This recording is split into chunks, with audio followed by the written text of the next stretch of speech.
Hi everyone, this is Charlie and our latest episode of Forward.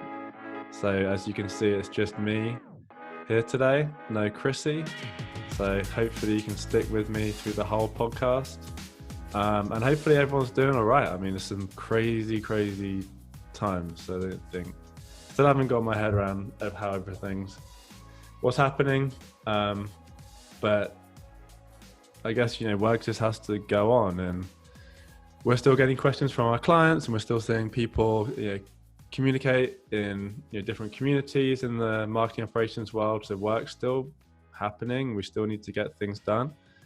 And attribution and reporting and trying to figure out what's working, I think, is just becoming more and more important with budgets shrinking, or budgets having to be moved around from offline more to online. Where do you put that money? You need to figure out where to put it. And the only way you really know where to put it, if you're going to take a data-driven approach, is looking at your data, having the right reporting infrastructure, the right reporting methodology for your business, and then to be able to use those reports to dictate where you're going to put those dollars. So yeah, this is a follow-up to our video a couple of weeks ago on attribution. And in that one, we talked a lot about what you need to do before you even embark on a marketing attribution project. This is the next step. This is going to be around, now you've decided you're going to do it, and you've done the legwork before. What path are you going to go down? Because you speak to 100 different people in marketing operations and demand gen, you're going to get 100 different answers on the best way to do attribution, more specifically, multi-touch attribution, looking at campaign performance, and everyone's going to be right, because there's no real right or wrong way, or there's no real this is the best way to do it. There's just too much contextual situations that you just need to know, and you need to figure out what is the best reporting for you. Things like, how big is your marketing budget? If your marketing budget's just been cut and it's quite small, maybe it's not worth spending 30 grand on an attribution tool, or it's not worth spending 4 months trying to build a whole crazy model and build a reporting infrastructure to help you make decisions to move where to put 20 grand, right?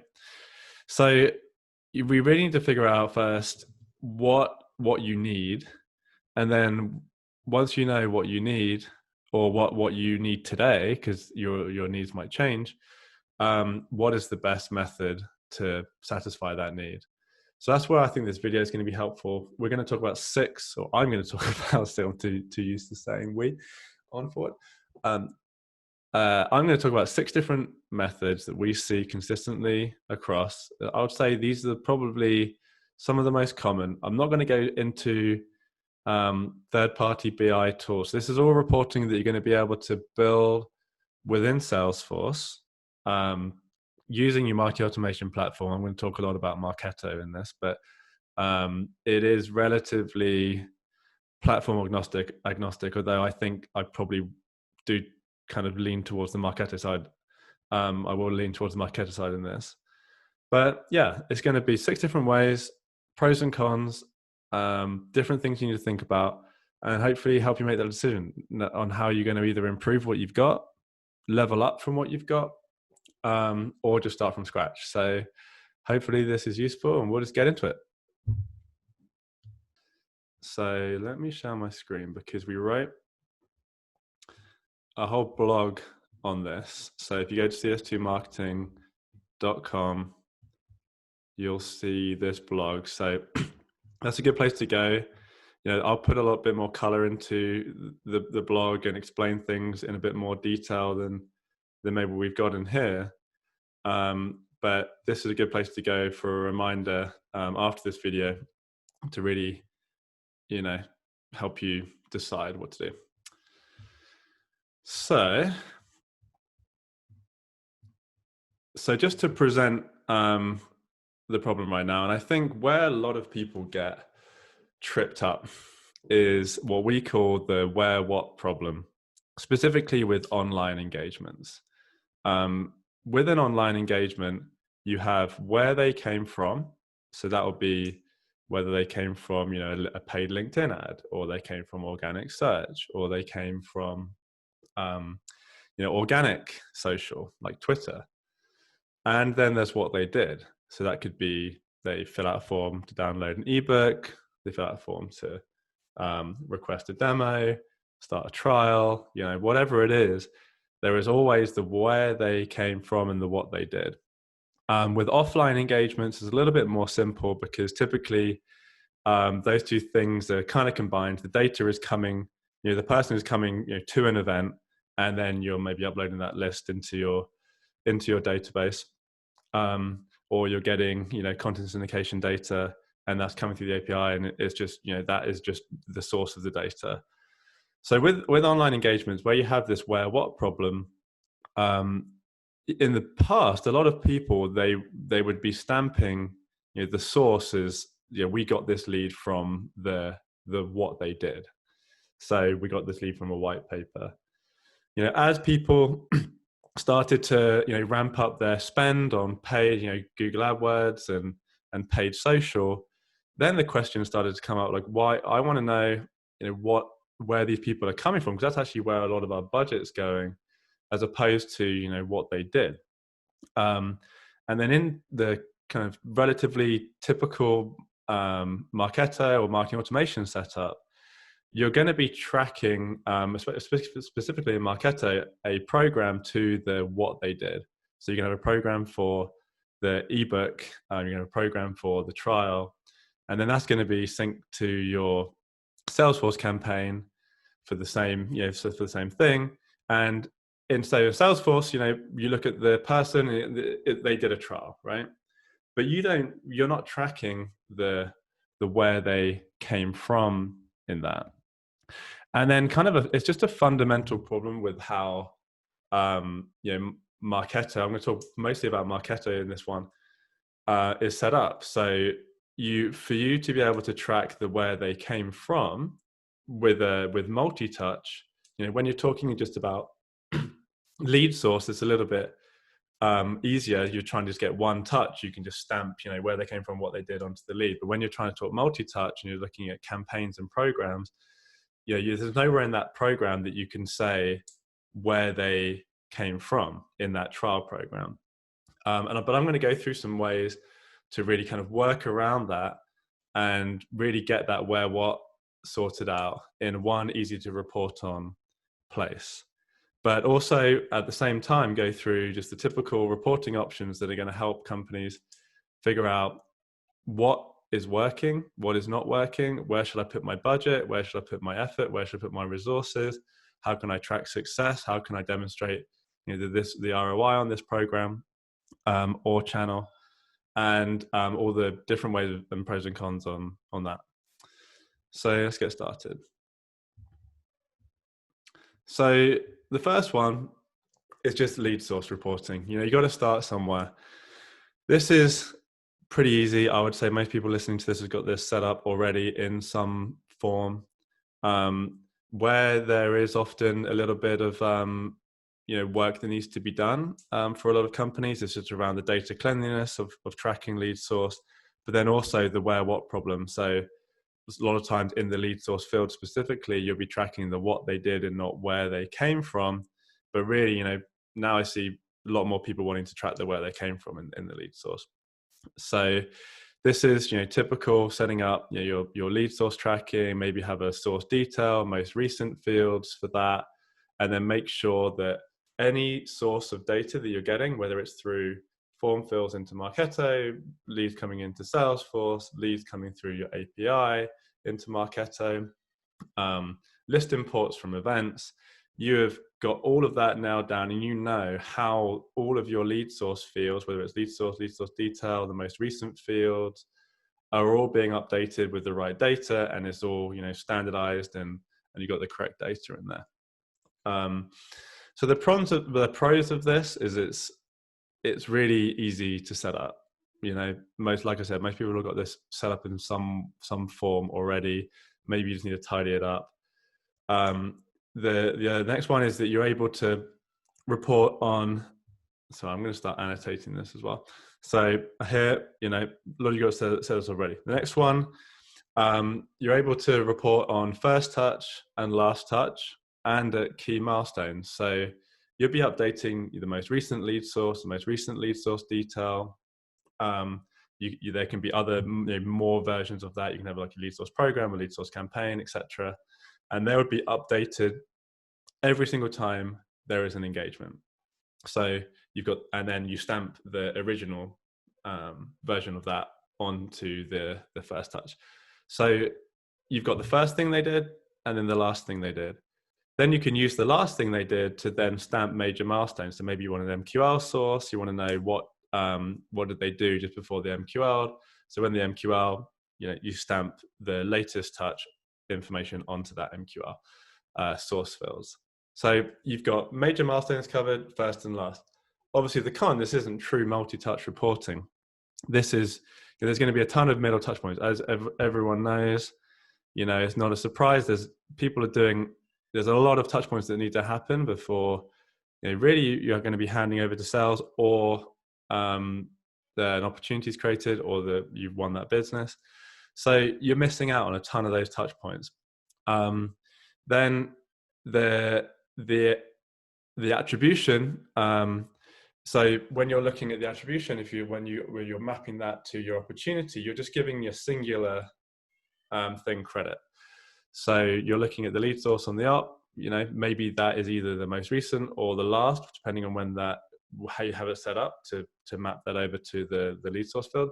And then that's just the source of the op, when in reality that op has been touched by probably a lot of different marketing programs and different channels. So it's easy to set it up. The reporting you get out of it is okay, but you're really not talking about multi-touch attribution here. But the good thing about it is that it's simple. And for a lot of companies just getting started, it is worth just getting this set up first, because you may not need to go all the way down through into multi-touch attribution, or the complexities that brings from the get-go. So it's not a bad place to start, but like I said, if you really are wanting to get into multi-touch attribution reporting, you're just not doing it from that one. So the next one is creating a Marketo program / Salesforce campaign for each online channel, and then a program / campaign for each online offer and offline offer program.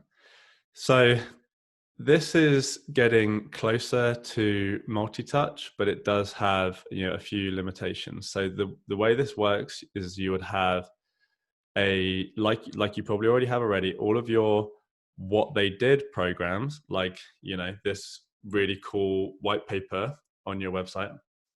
You would have a program for all of the different what they did assets or offers, and then you would create another program which will be the where they came from, and you can break this up and maybe create one every quarter, and I'll come back to why that's useful in a minute. But you would have, like you see here, the really cool white paper on your website program and Salesforce campaign, and then you have the Google AdWords. So here, this has a problem, because every time someone comes and fills out from Google AdWords, fills out the form for this white paper, you're going to be adding them to 2 programs and 2 campaigns. However, the positive of it is that it's pretty easy to set up, because you've probably already got all of your what they did programs, and now you just need to create a few or several where they came from programs, and you can just look at those 2 things separately. And this really gets to the core of the where what problem, because this doesn't quite solve it, because now you have to report on 2 different campaigns to understand the full picture. And the ideal world for the where what problem is that you just need to report on one thing or you just look at one record within an object, or one record, or one program, and that shows you both where and what. Because now if we just scroll down to some of the pros and cons to carry on diving into that, if you want to report on all of the leads that were driven by that really cool white paper from Google AdWords, you have to look at both of members of both of those programs. And it can get quite complicated, because if they're in a member of lots of where they came from programs and lots of what they did programs, you're never quite sure if when you filter that way, that it's definitely those two that were the ones that were the same date, unless you start having to drill into the dates. Or if you have a third-party BI tool that can be a bit more intelligent than some of the stuff that you can get in Salesforce and Marketo. But it is a half-decent option when you want to just dip your toe in the water with attribution, because you're getting closer to full multi-touch attribution, because you are tracking beyond just lead source I'm going to get to why it's not every touch point, but most of the touch points throughout that journey. So remember, lead source was just first touch, last touch, major milestone touch. This is going to be, because it's campaigns, a lead can be a member of multiple campaigns, so you're going to be able to get the multi-touch journey there. The reason why it isn't 100% multi-touch is because you can only be a member of a program or campaign once. So if someone downloads this really cool white paper from Google AdWords, then they download the really awesome white paper or ebook from Google AdWords, they're only going to be added to that Google AdWords program and campaign that first time. So again, that's definitely a limitation of this. You can try and get around that problem by, like you see here, creating the quarterly campaigns and programs. So you would hope, okay, if that situation happened, it happened in a different quarter, so now they are added to the new AdWord campaign in that quarter. But again, it's not perfect, but if you're trying to just get an idea of how many touch points are happening within the where they came from programs, how many touch points are happening within the what they did programs, and get most of those accounted for, not just first, last, major milestone like lead source, it's not a bad option to go with, because you can set this up. You've already got the what they did programs. You need to set up several where they came from programs, and it isn't that easy, because you need to make sure your UTM parameters are correct and everything's working, so you actually can add them to the right where they came from program. But assuming you are using UTM parameters, and assuming they are set up correctly and pretty straightforward setup, then this is a pretty easy, you could get this done in a day, start reporting on this. And then up here, I think I've got this example of a Salesforce report looking at campaign influence. And Salesforce campaign influence isn't perfect, but it isn't the worst thing in the world either. You can definitely get some information out of it, and some directional information to help point you in the right direction. Of course, there's tools that do it better, but it's not a bad place to start. And I always, like you probably haven't already noticed, I like to try and keep things simple unless I have to make things more complicated. So looking at this report, you can see this paid advertising channel with the Google AdWords campaign has influenced this $200,000 opportunity. And then the web content, really cool white paper, has also influenced it. So because Salesforce campaign influence isn't an attribution model, it's giving the full value of that opportunity to both of those campaigns, you're going to see that duplication of that opportunity across both of them. But if you want to look at them separately, maybe you want to look at all the where they came from programs versus each other, and then look at all of the content or your web offer type programs versus each other, then that's not a bad thing that it does that. So it's a good option to get you dip your toe in the water, get your feet wet, and start really thinking about multi-touch and getting the team used to that that thought process. So third one. So this is starting to up the the level of complexity to set it up. So this is where you're getting towards multi-touch. You're not just looking at lead source. You're not having to create any more campaigns or programs, but what you are doing is you're making sure you're using your UTM parameters, and then when someone engages with one of the what they did programs and then gets added to the what they did Salesforce campaign, you have the UTM fields added to the campaign member object, which then update based on the UTM fields on the lead. So if you think about it, someone's added to that awesome ebook campaign, but then when you report on that campaign member within that campaign, you can see they came from Google AdWords and what campaign, or they came from paid social, LinkedIn, because those were updated on the lead. That campaign member was created, the fields on the lead pulled over to the campaign member, and then you can see the breakdown. So the pros of this is that now we're getting closer to really figuring out this where what problem and combining them together, because we've got one campaign member which says what they did and where they came from. So now you're able to really report on this. You're able to see, okay, well, show me all the campaign members that came from AdWords that downloaded this ebook, right?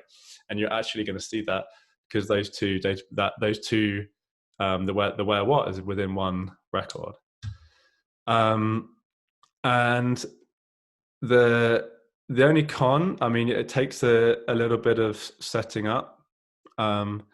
You really have to be conscious of your order of operations with this, because if those UTMs are not, either they're not updated, maybe they're old ones, from something they did before, but the person's still added to the campaign, or they don't update, they had not synced over maybe before the person's added to the campaign, or maybe someone does a lot of touch points in a short amount of time, and so their UTMs updated a few times because maybe they clicked from an AdWords, and then waited a bit and then came back through a Google search or something, and maybe your sync time has a lag.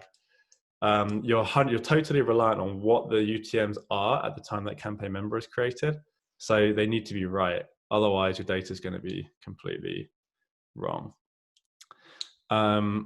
But if you have that down, and it's likely that the order of operations can be sorted out and you can make sure that the data is correct, then it's a pretty decent way of doing it. The next one is basically the same way, a similar type of way of dealing with this, but instead of using the campaign member, you use a custom object in Salesforce. And sometimes, when we've been working with clients and working with their sales ops teams and our sales ops team, it's actually been decided that the custom object route is actually easier than just dealing with it on the campaign member. So it has this kind of medium hard difficulty to be able to get it done, but actually I think a lot of times it can be equally as easy / difficult depending on your capabilities to compared to the updating the fields on the campaign member. So you have your custom object, you can call it like an engagement object or something, and it's just similar to how Visible works, kind of copying the methodology of how they create touch points in Salesforce. But create custom object, use have the logic in Salesforce to be able to create a record within that custom object every time the person engages. So you can use different trigger points for that. We have one client that uses their most recent lead source detail field is basically updated every time someone engages, whether it's like online, offline, whatever. So whenever that updates, and then there's a date stamp that goes along with that. When that date stamp changes, then a new record is created related to that lead or contact, and it pulls all of the information that it needs off the lead and contact onto that record. So the record would include UTM medium, UTM source, UTM campaign, the most recent lead source, the most recent lead source detail, all of the information that's going to show the where, the what, and everything, pulls that onto the custom object. So you've got it all in one record, the where they came from, the what they did, all of that granularity down to, the UTM medium of paid social, the source of Facebook and the campaign, and absolutely everything that you need, all just in one single touch point. So then the pro of that, obviously reporting on that is super easy because you have everything within that touch point. So unlike some of the other options where either you're missing all of the touch points, this is 100% like going to capture every individual engagement or touch point for that record and create a new record. So you're going to be able to get that full multi-touch, and you're able to report on it easily because it's combined into that one record and that object. And then, depending on, your Salesforce resources, you can then build in an attribution model or relate it to the opportunity object to understand how those touch points are touching, how they're influencing opportunities. The slight issue with that is that, some of the other options that I've talked about, like, lead source, you're going to have a lead source on the op. It's already done for you in Salesforce. This one, you're using campaigns. You can use campaign influence reporting, already done for you in Salesforce. This one using campaigns too. So campaign influence reporting is already done for you in Salesforce. This one, you're going to have to build it yourself. So for those that have, a lot more Salesforce resources or have got more, stronger background there, or maybe you're using a third-party BI tool that you're going to be able to, pull all of this information into, and then, build the type of reports that you want from an opportunity standpoint. Likewise, you might do that for some of these other options too. So you might not be relying on the Salesforce, out of the box reporting types, but this, you're going to have to build a lot of that side of it. Could get pretty complicated.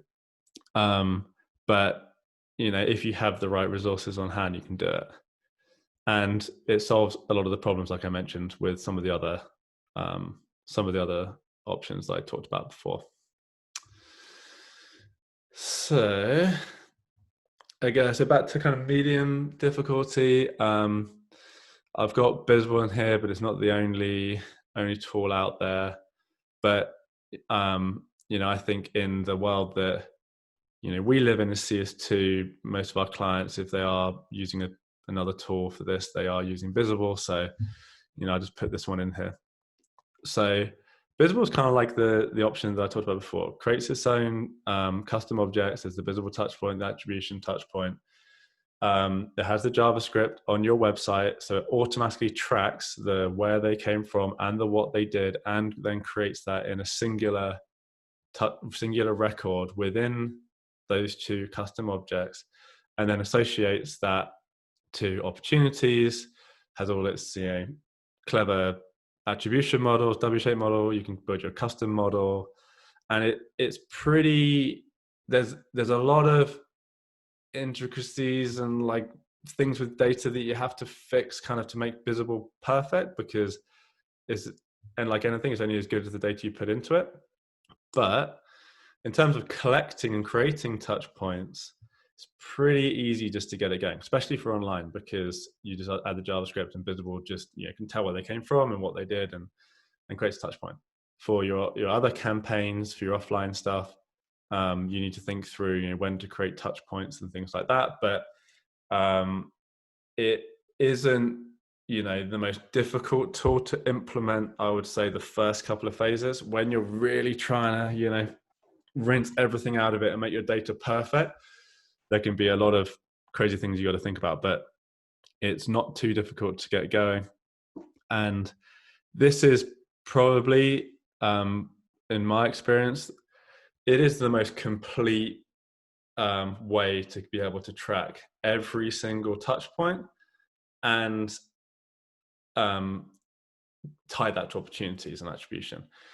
Because even some of these other options, there can be issues where, someone does multiple things quickly and maybe the sync time lags and you only create one touch point from that. It's going to be rare, but you're never going to get to 100% multi-touch with any of these options, really, like if you're being really nitpicky.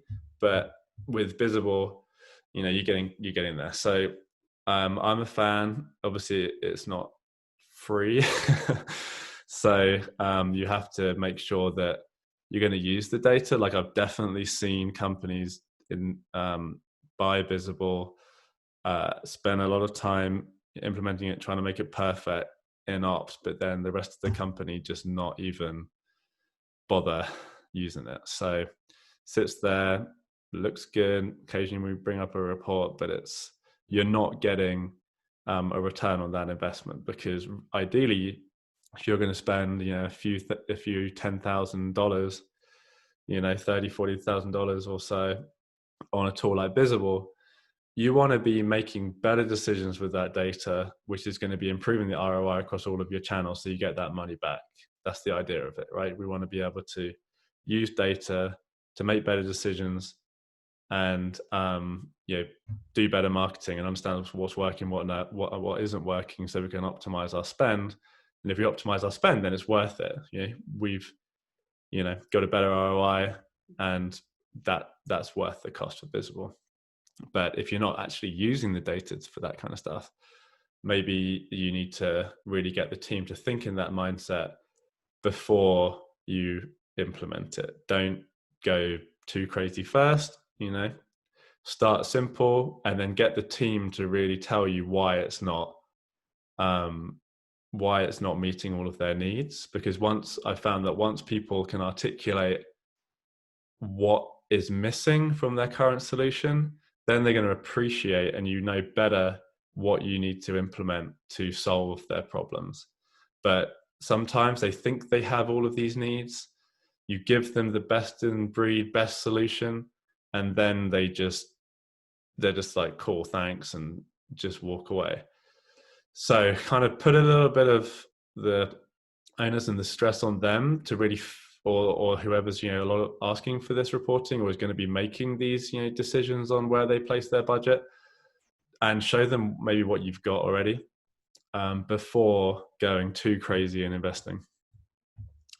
I'll get off my soapbox on that. So creating a new program for all offer and channel combinations. So I put medium hard. The only reason it's hard is because it's time consuming. It's not complicated. So this is where, for every single combination of where what, you will create a new program and Salesforce campaign, or you could just create just a Salesforce campaign, depending on where you want to see this reporting. So if you think this through, you have that awesome ebook, you have that great white paper, and you distribute that across paid social, LinkedIn, and then AdWords, and then you have the organic distribution. So if you wanted to go crazy with this, you would create a program and or campaign for every single one of those combinations. So for that awesome white paper that you're distributing on AdWords and paid social LinkedIn, and maybe people coming through organic search and people coming through organic Twitter and organic Facebook. So there's like 7 channels that you see people coming through. You're going to create 7 different programs and campaigns, and each one, the logic's going to be if they fill out the form for this asset and their UTM medium and is this and the UTM source is that, add them to this program and campaign. So you could see how that would just exponentially grow the amount of programs and campaigns you have. So it isn't hard though. You'll just clone and the logic's simple. But if you have hundreds of pieces of content and maybe you're using all of the channels, both paid and organic, so you've got like 10 or more different channels to include, it's going to be just so much work to manage this.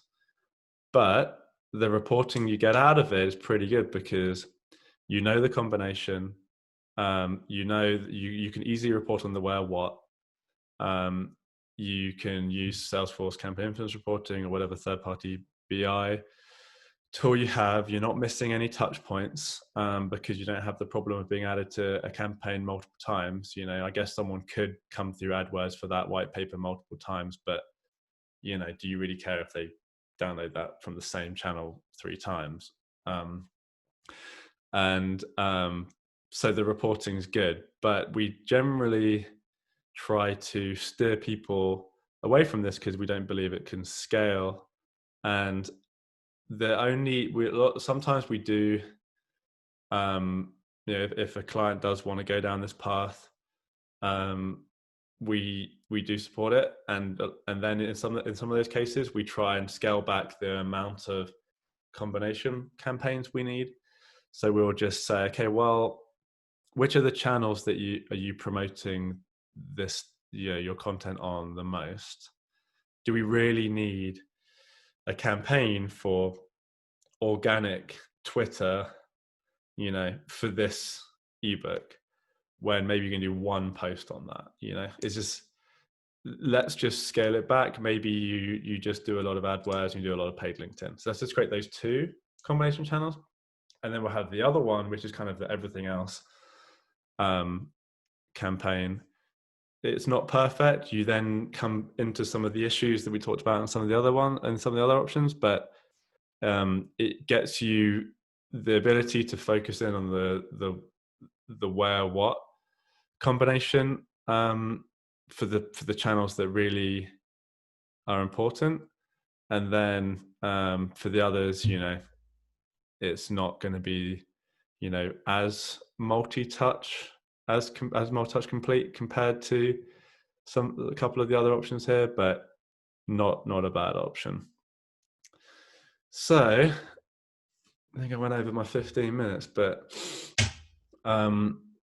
there's more options than this, and these are the 6 though that we see a lot. And there are, you can start getting into things like Tableau or Domo and other BI tools, but I try to keep this within the world that you've probably already got, which is the Marketo Salesforce type world.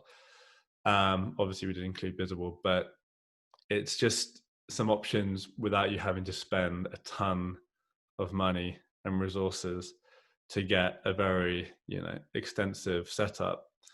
But yeah, there's just no way if you hear anyone say this is the right way to do it, it's just not true, because it's completely contextual to what you're trying to achieve, the size of your company, how much budget you're putting into your marketing, and if you're going to use the reports. Like I mentioned before, and I'll kind of get back on my soapbox for this just to end this, it's so important that you don't get too ahead of yourself with reporting.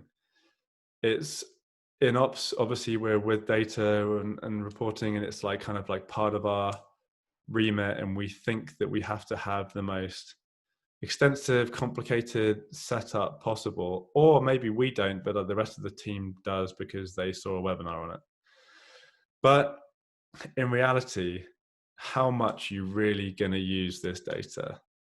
If you're going to be using this data daily, and it's going to be the biggest, data-driven, marketing spend that you're going to be, all the way up to your CMO, your board, everyone's going to be using this to guide the company, then yes, spending 40 grand on Visible or maybe getting a third party BI tool and spending the money on that, spending loads of time making this perfect is going to be worth it. But if you're just trying to you've got a smaller marketing spend, you're trying to understand just in a clean way, what is working, what is not working. We're going to start trying to feed that into the teams, start presenting it on calls, getting the team thinking about it and just getting started with it.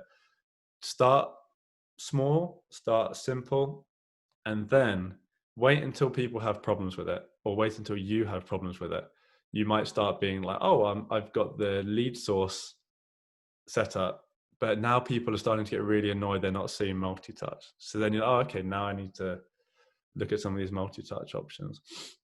And then you might go to one of the more simple ones. And then you're like, okay, well, I can report on these separately, but now I need to report on them together. So I don't want to do the second option. I want to move forward into where we're combining everything into one record. And then you move into the next option. And yes, it kind of seems like more work, but it's not like you're going to do one month, one the next month, one the next month. You're probably going to live with one for a year and then, live with the next one for a year. And some of the easier ones to set up, you can set up in a week. Some of this other stuff you'll be working on forever. Some of the more complicated side of things, the work is never done. You're going to be constantly tweaking it and trying to fix data problems, and your life's just going to be looking at these reports and trying to figure out what's wrong with them and how we can fix them and how we can perfect this. So don't get too ahead of yourself. Start small. But if you hopefully this has been useful, and if you do want to be thinking about more complicated options, there are some of those in here. So yeah, that's this last episode of Forward. I know I went a bit over time, but there's a lot to unpack here. We got the blog on the website, and yeah, we'll see you on the next episode of Forward this on.